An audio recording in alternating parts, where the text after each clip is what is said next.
My friend Beth is a florist in Amagansett, and she's just opened a new store. And I thought, to celebrate, I'm gonna make her afternoon tea, and she can serve it to her customers. And what afternoon tea is complete without shortbread?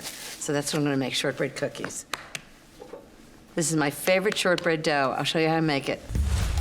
First, I put in 3/4 of a pound of room temperature butter in the bowl of an electric mixer fitted with a paddle attachment. Then I added a cup of sugar, a teaspoon of good vanilla extract. Then I added 3½ cups of all-purpose flour. Finally, 1/4 teaspoon of kosher salt. That's all the ingredients. I gave them a quick mix on low speed just until they're combined.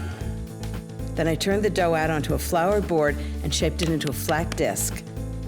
Wrapped it in plastic wrap and chilled it in the refrigerator for 30 minutes. So, time to roll out the cookies. I'm just gonna flour the board really well. The key is that the dough is the right temperature. If it's too hard, you can't roll it out because it cracks. And if it's too soft, you can't roll it out because it won't be sharp edges. So you always want you want it really cold, but still a little pliable. Perfect, and really well floured. There's no point in rolling them out if they stick to the board. And actually, I like to flour the pin as well. This is a French rolling pin. I just find it really easy to use. So I'm gonna roll out 24 cookies. I'm gonna make the dough about 1/4 inch thick. And just keep moving the dough around so that it doesn't stick to the board. It's a really sticky dough because it's got a lot of butter in it, which is why it's so delicious. And don't worry about it if it cracks, because you can just put it right back together again. I love shortbread. I make a million kinds of shortbread. I use it for Linzer cookies with raspberry jam in between 2 cookies. I actually even use it for raspberry tarts for the crust. Okay, so I need the dough about 1/4 inch thick. And just move it around, make sure you can move it. And then since it's flour shop, I'm gonna make daisy cookies. They're gonna be cut out like this. So I'm gonna flour the cutter. I'm gonna make sure that doesn't stick to the dough either. And just cut them out.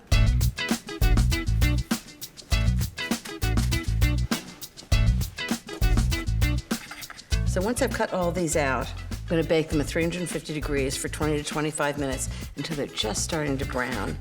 And then when they're cool, I'm gonna decorate them. They'll look even more like daisies. My friend Beth is setting up the table for tea at her store. I know she's gonna do something gorgeous. I've already got the lavender sweet pea.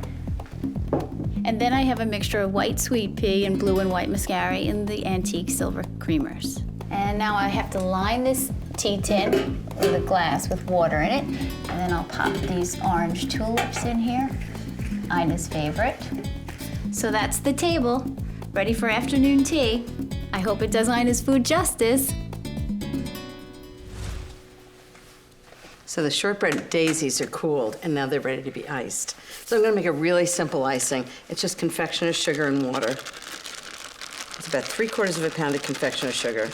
So the only way to get this right is just add the water a tablespoon at a time. So it's probably about 5 tablespoons. You want it thick enough so it stays on the cookie, but not so thick that it's a big, thick white glaze. Just want a little bit of a glaze, and then I'll show you what I'm gonna do. I'm gonna add a little decoration. If you put too much water in, you can always add some more sugar. Well, this is about the way you like it, so it's runny, but not too thick.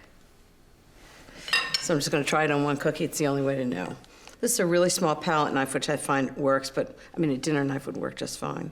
And just spread it out right to the edge of the cookie.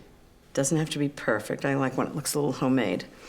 And then I got these wonderful little decorations. They're white chocolate, but they're yellow, so it makes it look like the center of a daisy.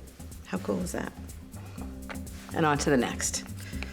So this should be just enough for 24 cookies.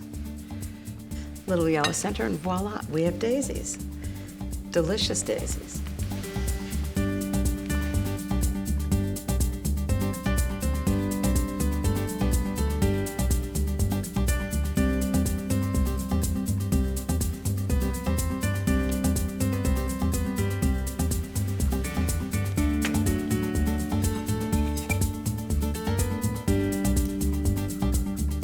Okay, last one. With the chocolate center. And that's Daisy cookies for a flower shop. I would say that's appropriate, right? And delicious, too.